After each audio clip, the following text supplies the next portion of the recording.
বামেদের বাংলা বাঁচাও যাত্রা দেখেছেন, তাতে এই যে মিছিল বা র্যালিগুলো হয়েছে সেখানে প্রচুর মানুষের সাড়া আমরা দেখেছি। অসংখ্য মানুষ, জমায়েত হোক বা র্যালি হোক, বাইক মিছিল হোক, প্রচুর মানুষ এসছে। তো এই সংখ্যক মানুষ যদি সত্যি বামেদেরকে ভোট দিত, আজকে কি সত্যি বামেরা শূন্য থাকতো এই রাজ্যে?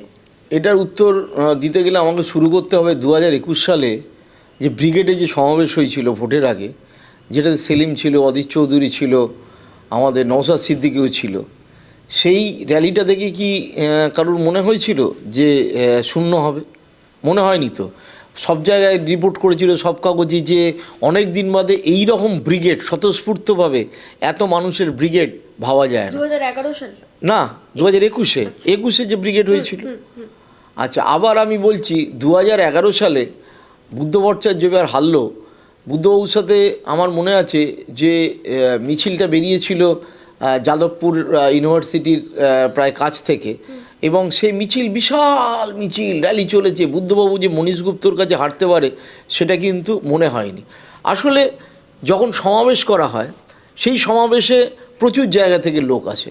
ঠিক মমতা এইভাবে মৃত্যু ঘণ্টা বাজাতো, বামফ্রন্টের বিরুদ্ধে ব্রিগেড উপচে পড়তো, কিন্তু মমতা কি হারাতে পেরেছিল? তা না।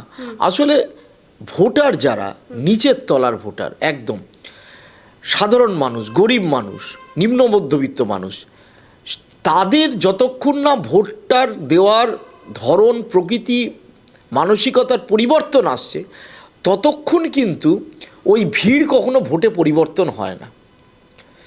বিহারে যেরকম এইবার যে ভিড় আমরা দেখেছিলাম, তেজস্বী যাদবের ভিড় অনেক বেশি ছিল নীতিশ কুমারের থেকে। হ্যাঁ, এসআইআরে গণ্ডগোল করেছে, অনেক ধাঁধলি করেছে, অনেক কিছু করেছে, কিন্তু তেজস্বীর সেই অস্বাভাবিক ভিড়টা কি ভোটে রূপান্তরিত হয়েছে? অনেক ক্ষেত্রে হয়নি। কারণ এই ভোট পাওয়া এবং ভিড়টাকে ভোটে রূপান্তরিত করা, দুটোর মধ্যে একটা there is a gap between cup and lip, যেটাকে বলা হয়, একটা পার্থক্য থাকে। বামফ্রন্টের শুধু সিপিএমের যে বাংলা বাঁচাও যাত্রা কোচবিহার থেকে শুরু হলো, তারপর শেষ হলো কামারহাটিতে, ওরা আসার পথে আমি নিয়মিত লক্ষ্য করছিলাম যে ইস্যুগুলোকে তুলে ধরছিল, একদম জেনুইন ইস্যু। উত্তরবঙ্গের কৃষকদের খারাপ অবস্থা, চাষের দাম পাচ্ছে না, চাকরি নেই, শিক্ষকদের চাকরি নিয়ে অবমাননা, স্বাস্থ্যক্ষেত্র, বিশেষ করে মালদায় যখন ঢুকলো তারা ভাঙন নিয়ে একটা ভয়ঙ্কর পরিস্থিতি। মুর্শিদাবাদের মাইগ্রেটেড লেবার, মুর্শিদাবাদের ভাঙন, হাজার হাজার বিঘের জমি চলে যাচ্ছে, আমবাগান চলে যাচ্ছে। কিন্তু এই জিনিসটাকে, প্রবলেম তো রয়েছে, সমস্যাটাকে জমায়েত করে ভোটে ট্রান্সফার করা, এইটার একটা আলাদা মেকানিজম দরকার। সেই মেকানিজমটা কিন্তু এই মুহূর্তে সিপিএমের হাতে নেই। মেকানিজমের কেন দরকার? কারণ হচ্ছে মানুষ এখানে দুটো ভাগে বিভক্ত হয়ে গেছে সাইকোলজিক্যালি। একদিকে পশ্চিমবঙ্গে যে মুসলিম ভোট, তারা চাক বা না চাক, যখন ভোট আসে জানমালে রক্ষা করার জন্যে তারা তৃণমূলকে অধিকাংশ ভোট দেয়।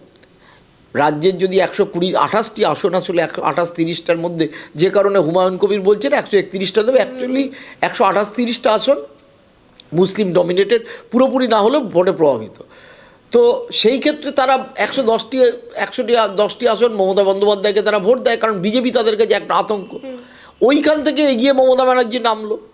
হোয়ারাস আমরা যদি 2019 থেকে 2019, 2021, 2024 বিজেপির যে ভোট, যেটা লেফট ফ্রন্ট 2016 সাল অবধি পেয়েছিল বলা চলে, সেই ভোটটা কিন্তু যেভাবে বিজেপিতে শিফট করে গেছে, সেইটা কিন্তু কমছে না। 37%, 38%, 39 বা 40%, ওটা তো কমে 20 ঘরে আসছে না, 20-22% আসছে না। তার কারণ হচ্ছে পশ্চিমবঙ্গের যে হিন্দু, সেই হিন্দু রাজবংশী হতে পারে, হিন্দু মতুয়া হতে পারে, হিন্দু বাঁকুড়া পুরুলিয়ার আদিবাসীদের সঙ্গে থাকতে পারে, হিন্দু কলকাতার ভদ্র মধ্যবিত্ত যাদবপুর, নিউ টাউন, সল্টলেকের হিন্দুরা হতে পারে। তাদের একটা বড় সেকশন কিন্তু চলে গেছে, যারা বামফ্রন্টকে বা সিপিএমকে ভোট দিত, বাম বলার থেকে সিপিএমই বলা ভালো, বিজেপিতে চলে গেছে, এবং সেটা কিন্তু ফিরছে না। এইটা যাত্রা করছে, লোক দেখছে, লোক শুনছে, কিন্তু এই ভোট ফেরানোর মেকানিজমটা কি, সেইটা যদি আবিষ্কার না করতে পারে, তাহলে কিন্তু এই ভোটটা ফিরবে না। জমায়েত হবে, লোকে শুনবে, এবং সত্যি তারা প্রবলেম অ্যাড্রেস করছে, এটা নিয়ে কোনো সন্দেহ নেই। মানে যারা আসছে তারা সবাই সিপিএমকে ভোট দিচ্ছে? না না না না না, সিপিএমের একটা অদ্ভুত ব্যাপার, লাস্ট যে ব্রিগেডের একটা সমাবেশ করলো তারা, এবং তার অন্য যে সমাবেশগুলো তারা করে বা জমায়েত হয় মুর্শিদাবাদ মালদাতেও দেখছি যে মুসলিম সেকশন এখনও তারা কিন্তু সিপিএমের সাথে থাকছে, কিন্তু তারা ভোটটা দিচ্ছে না। এটা এইরকম একটা ব্যাপার। সীতারাম ইয়েচুরি যখন বেঁচেছিলেন, এই হায়দ্রাবাদে প্রচুর বড় বড় র্যালি করতো, বা চেন্নাইতে সিপিএমের, কিন্তু ভোট পেত না। তা আমি ওনাকে জিজ্ঞেস করেছিলাম, বললো না, এখানকার অটো চালক, রিক্সা চালক, সিটু, ট্রেড ইউনিয়ন, সাধারণ মানুষ, দোকানদার, কর্মচারী, বেকার যুবক আমাদের র্যালিতে আসছে, জমায়েত করছে, কিন্তু যখন তারা ভোটটা দিচ্ছে তারা চন্দ্রবাবু নাইডুর পক্ষে দিচ্ছে অথবা কংগ্রেসের পক্ষে দিচ্ছে, তখনও বিআরএস আসেনি। চেন্নাইতে যখন যাচ্ছে তখন তারা ডিএমকে বা এডিএমকের দিকে দিচ্ছে, কিন্তু আমরা যদি স্ট্রাইক ডাকি তাহলে চেন্নাই শহর অচল হয়ে যাবে। ওইটা ওই পারপাসে করছে, কিন্তু ভোট দেওয়ার ক্ষেত্রে সে তখন অত্যন্ত স্ট্র্যাটেজিক মুভ করছে।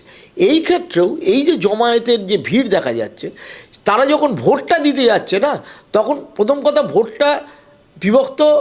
এই তৃণমূল যে 46%, আমি যদি ধরি 45-46% ভোট, তার মধ্যে তৃণমূল যদি আজ হেরেও যায়, ওর ভোট কিন্তু 37-38%, তর্কের খাতিরে যদি ধরি হেরে যায়, তার নিচে নামবে না। মানে এরা একেবারে কোর ভোটার হয়ে বসে আছে। বিজেপি আজ যদি তো হেরেই যায় যদি, তাহলেও বিজেপির ভোট মিলিয়ে নেবেন 35%-এর নিচে নামবে না। এরা বিজেপির একদম কোর ভোট হয়ে বসে আছে। এটার উদাহরণ এইভাবে দেওয়া যায় যে 77 সাল থেকে 2000 মানে মমতা তৃণমূল আসার আগে পর্যন্ত, অর্থাৎ 2001 সাল পর্যন্ত, বা তৃণমূল তার আগে যে ভোটে লড়েছিল হওয়ার আগে অবধি, কংগ্রেসের তো ভোট কমতো না। কংগ্রেস 40%, 42%, 43%, 40 হারতো, ক্ষমতায় থাকতো না। বামফ্রন্ট 175-200 কাছাকাছি আসন জিততো, কিন্তু কংগ্রেসের ওই কোর ভোট ব্যাঙ্কটা ছিল, যে কোর ভোট ব্যাঙ্কটা অ্যাকচুয়ালি মমতার সাথে চলে গেছে। এইটা একটা অদ্ভুত মানসিকতা, আমি হেরে যাব কিন্তু আমি ওর পক্ষেই থাকবো।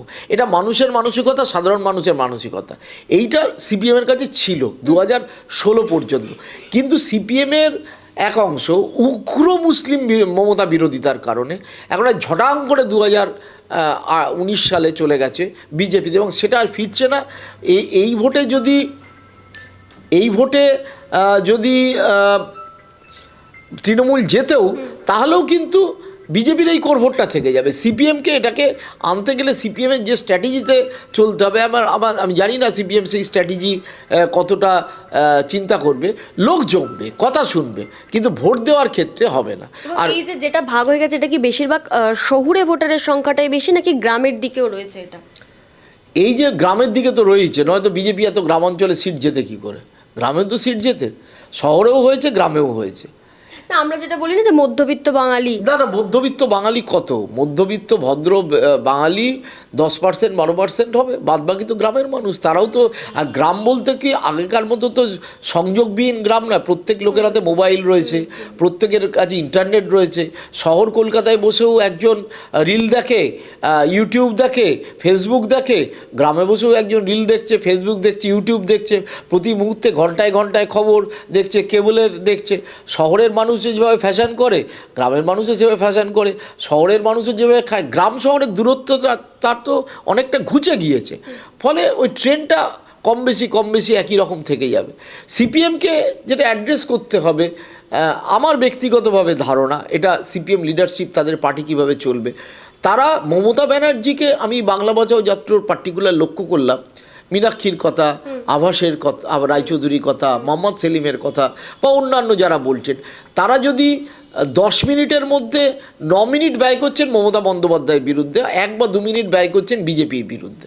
এখন এটা হতে পারে তারা মনে করছেন যে এটা যদি করি তাহলে আমরা অ্যান্টি মমতা ভোটে ভাগ বসাতে পারবো বিজেপির ভোট।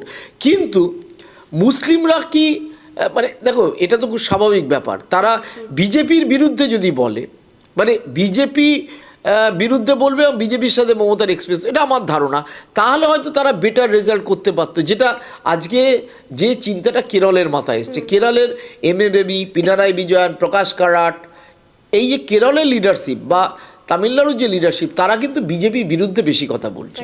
তার কারণ হচ্ছে কেরালাতে ওরা বুঝতে পেরেছে যে হিন্দু যে ভোটটা সিপিএম পেত, সেই ভোটটায় ডেন্ট করে গেছে বিজেপি। আজকের লাস্ট লোকসভা ইলেকশনে বিজেপি পেয়েছে 19.5% ভোট, আর কেরালায় মুসলিম এবং খ্রিস্টানরা 50%, তারা মেজরিটি ভোট করে কংগ্রেসের দিকে। তাহলে হিন্দু ভোটটা কার হাতে? হিন্দু ভোটটা ছিল মূলত এরবা গোষ্ঠী, মানে যারা ব্যাকওয়ার্ড, যেটার থেকে পিনারাই বিজয়ন এসছেন, বা ওবিসি দলিত তারা, বা আপার কাস্ট নায়নার, আমাদের নায়ার, এরা আপার কাস্ট, এরাও সিপিএমকে ভোট দেয়। সিপিএমের এই হিন্দু ভোটটায় বিজেপি ডেন্ট করে গেছে। ফলে ওরা বুঝতে পারছে যে আমি যদি বিজেপির বিরুদ্ধে না বলি, তাহলে যদি বিজেপির ভোট আরও বেড়ে যায়, তাহলে আগামী দিনকে সিপিএমের সমস্যা হবে। কেন্দ্রের সিপিএম তারা বিজেপির বিরুদ্ধে কথা বলছে, রাজ্যে সিপিএম তুলনামূলকভাবে বেশি, তুলনামূলকভাবে অনেক বেশি।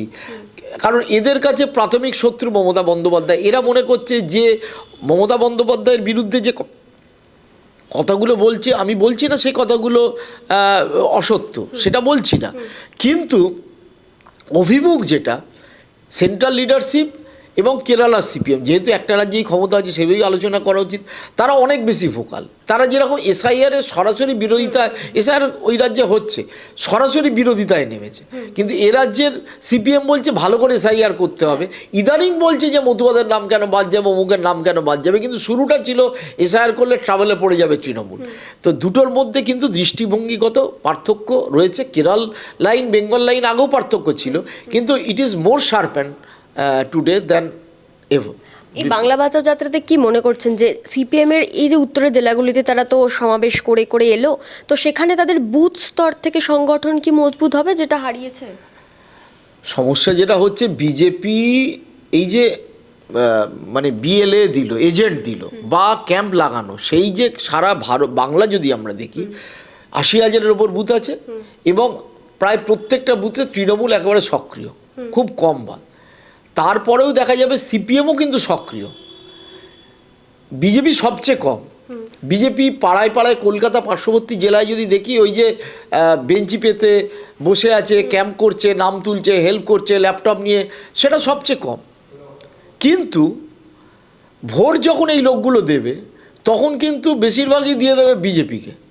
বিজেপি কিছু না করেও ভোট পাবে, কারণ তো ব্রেনের মধ্যে ঢুকে আছে এক মুসলিম হেট্রেড, এক মোদির অরা, মোদি দেশটাকে চেঞ্জ করে দিয়েছে, যে মিথ্যে ন্যারেটিভ, মিডিয়ার মিথ্যে ন্যারেটিভ, মেন স্ট্রিম মিডিয়া সারাদিন একটা অন্য ন্যারেটিভে বলে যাচ্ছে, সেই ন্যারেটিভটাই তারা বিশ্বাস করে যে তৃণমূল না হলে বিজেপি, হ্যাঁ, যে রোহিঙ্গারা তার মানে সত্যিই রয়েছে। সিপিআইএম নয়, এখনো পর্যন্ত তো মনে হচ্ছে না, অ্যাজ অন টুডে মনে হচ্ছে না, বিকল্প হিসেবে তারা ধরে নিচ্ছে।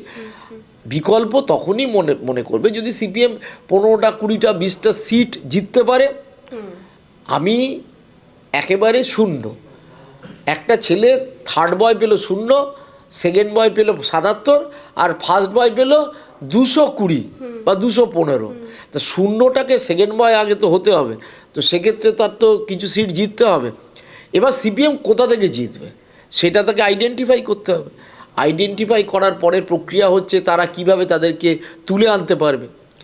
বুথে নিচের লেভেলে সিপিএমের সংগঠন নেই বললে হবে না, এখনও এই ভাঙা হাটেও কিন্তু আছে, কিন্তু ফাইনালি গিয়ে ওই বলে না মানে এগিয়ে গেল হাফ, মানে পোস্টের কাছাকাছি গিয়ে পেনাল্টি বক্সের আগে বল অন্য জায়গায় মেরে দিচ্ছে লোকে, বা মেরে দিচ্ছে অন্য জায়গায়, সেটাই হচ্ছে।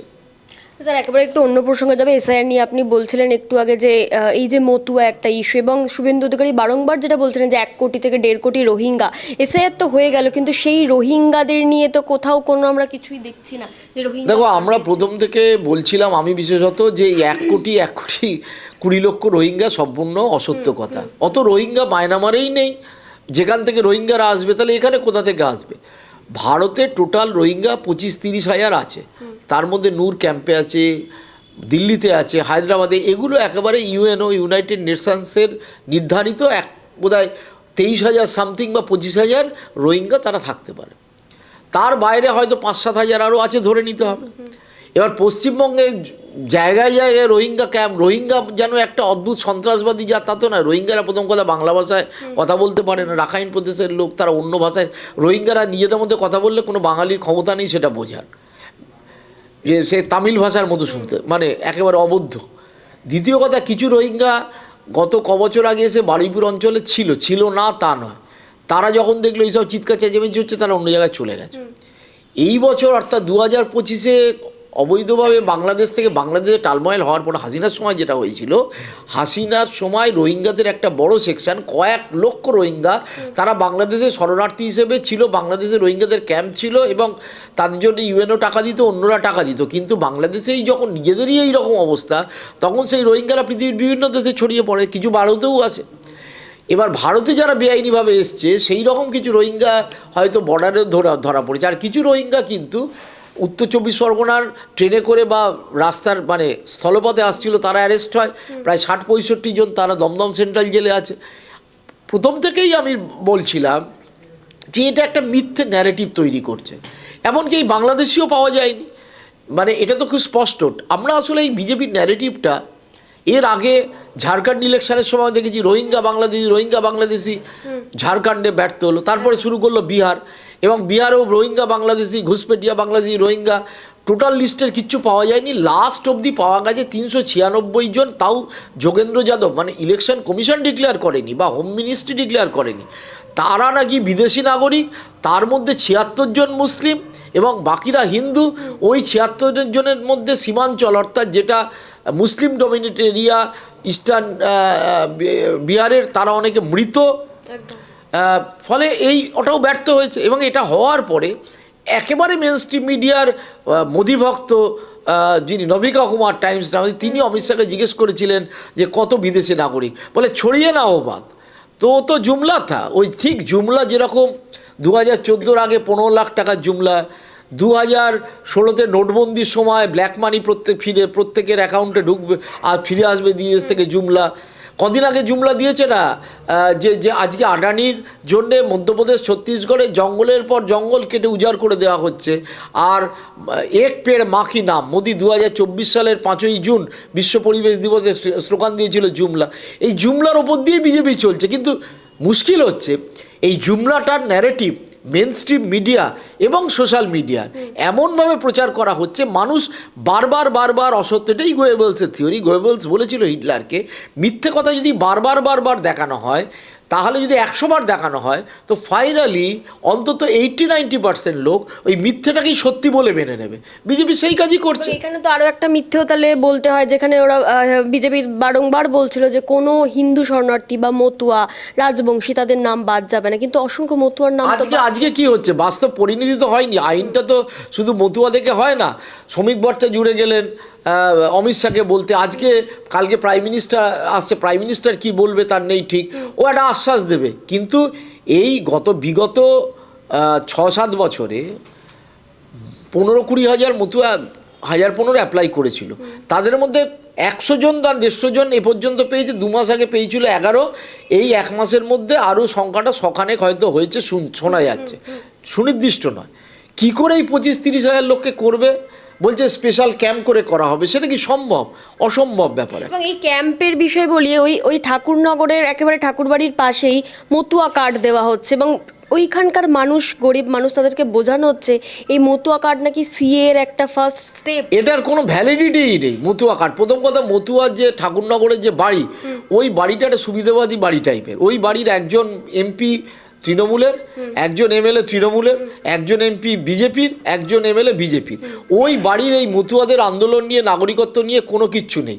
পিয়ার ঠাকুর কি করেছেন সেটা আলাদা প্রসঙ্গ, কিন্তু তার পরবর্তীকালে এই আজকে যারা সুবিধাভোগী, মমতা বালা ঠাকুর, তার মেয়ে, ওদিকে সুব্রত ঠাকুর, শান্তনু ঠাকুর, তাদের মতুয়াদের তুলে আনা বা তাদের নাগরিকত্বর ব্যাপারে তারা কতটা সচেতন, কি করেছে, যদি তাদেরকে বলা হয় হোয়াইট পেপার বার করো, আমার মনে হয় সেই পেপারটা পুরো হোয়াইটই থেকে যাবে, কিছুই বলতে পারবে না। এই তাহলে গরিব মানুষের থেকে 200-100 টাকা কিংবা তার বেশি টাকা নেওয়া। আরে গরিব মানুষকে তো ভুল বোঝানো সবচেয়ে সহজ। গরিব মানুষের অ্যাকাউন্টে বিজেপি বলেছিল 15 লক্ষ টাকা চলে আসবে। আবার গরিব মানুষকে সব দলই ভুল বোঝায়, তৃণমূলও অনেক ক্ষেত্রে গরিব মানুষের ব্যাপারে নানা রকম বোঝায়। এখন গরিব মানুষের ব্যাপারটা তারা কি করবে? মানুষ পাগলের মতো দৌড়াচ্ছে, যদি আমার নাম কাটা চলে যায়, যদি বাংলাদেশে পাঠিয়ে দেয়, এই ভয়ে তারা গিয়ে ওইখানে অ্যাপ্লাই করেছে। এলাকার মানুষ বলছে এখানে নাকি মুসলিমরাও আসে মতুয়া কার্ড বানাতে, মানে আদতে বিজেপি ওপরের তলায় যেটা বলছে যে হিন্দু মুসলিমরা কি করে হবে? তাকে তো প্রথম কথা ওই কার্ড করতে গেলে, সিএতে অ্যাপ্লাই করতে গেলে, তাকে ধর্মীয় কারণে উৎপীড়িত হয়ে বিদেশ থেকে চলে এসছে, তার ডকুমেন্ট জোগাড় করতে হবে। তাকে ডিক্লেয়ার করতে হবে তার ডকুমেন্ট দিয়ে যে আমি বাংলাদেশের নাগরিক ছিলাম। এটা অ্যাপ্লিকেশনটা অত সুবিধের নয়, তো আধার কার্ড দিয়ে হয়ে যাচ্ছে তো। তাদেরকে সিএ দিয়ে থোড়ি হয়েছে। ভারতের এটা আমার মনে হয় আপনাদের চ্যানেলের মাধ্যমে বলা উচিত, ভারতে এ পর্যন্ত সিএ অ্যাপ্লিকেশনের পরে সবচেয়ে বেশি নাগরিকত্ব কারা পেয়েছে? পাকিস্তান থেকে আসা অবাঙালিরা। তাদের মধ্যে একটা বড় সেকশন হচ্ছে নাগপুর সংলগ্ন অঞ্চলে, কিছু গুজরাটের, কিছু পাঞ্জাবের। তারা সকলেই পশ্চিম ভারতের বাসিন্দা, তারা পশ্চিমবঙ্গের বাসিন্দা নয়, তারা বাংলাভাষী নয়। এই আদানান স্বামীকে যেভাবে এসছে ওই রকম, এটা একটা মিথ্যে, এবং সেই মিথ্যে ন্যারেটিভটাই বলে যাচ্ছে। এখন মুশকিলটা কি হয়েছে, এই মিথ্যে ন্যারেটিভের ওপর একটা পার্টি দাঁড়িয়ে যদি ক্ষমতায় চলে আসতে পারে, মানুষকে ভুল বোঝাতে পারে, এবং ডিজিটাল মিডিয়া, এটা কিন্তু আজ থেকে 20-25 বছর আগে বা 20 বছর আগে বা স্মার্টফোনের আগে, 2009 স্মার্ট হয়েছে, 2005-6 সালে হলে কিন্তু এটা বোঝানো যেত না। আর এই মিথ্যে ন্যারেটিভটা এমনই, একটা ছোট্ট উদাহরণ দিই, এই ন্যাশনাল হেরাল্ড কেস, রাহুল গান্ধীকে 56 ঘন্টা জেরা করা হয়েছিল, সোনিয়া গান্ধীকে জেরা করা হয়েছিল, কিছু পাওয়া গেল কি? পাওয়া গেল না। কিন্তু বারবার বলা হলো যে তারা দুর্নীতি করেছে, কোটি কোটি টাকা পাচার করেছে। মিথ্যে ন্যারেটিভটা তৈরি করা খুব সহজ, সেই মিথ্যে ন্যারেটিভ বারবার তৈরি হচ্ছে। তার মানে এটা স্পষ্ট যে বিজেপি কোনো হিন্দু শরণার্থীর নাম বাদ যাবে না, এই গ্যারান্টি দিয়ে এসআইআর তাদের বাঁচাতে পারছে না। অসম্ভব ব্যাপার। সুপ্রিম কোর্ট বলে দিয়েছে তো যে আবেদন করলেই যে তাদের ভোটার কার্ডে নাম থাকবে, হবে না। সুপ্রিম কোর্টের ওপরে কিছু আছে নাকি? সুতরাং এটা ওরা নিজেরাও বুঝতে পেরেছে ব্যাকফায়ার হয়েছে। এখন আমি শুনছি যে খুব তড়িঘড়ি মানে কয়েক হাজার মানুষকে দেওয়ার জন্যে ক্যাম্প ট্যাম্প করে এবার এই এসআইআর চলবে, এদিকে তারা কার্ড পাবে, পেয়ে আবার নতুন করে ভোটের 6 নম্বর ফর্মে অ্যাপ্লাই করতে হবে, করে ভোটার কার্ডে নাম তুলতে হবে, ঝামেলার প্রক্রিয়া। ওটা তো ওদের নেতারাই, যারা এমএলএ রয়েছে, স্বপন মজুমদার বা অন্যরা বলে দিচ্ছে যে এবার না হলেন না, পরের বার ভোট দিতে পারবেন। বলছে না, কেন বলছে? ওরা জানে এটা হবে না, কিন্তু তা সত্ত্বেও পলিটিক্যাল কারণে বলতে হয়, পলিটিক্যাল কারণে বলছে।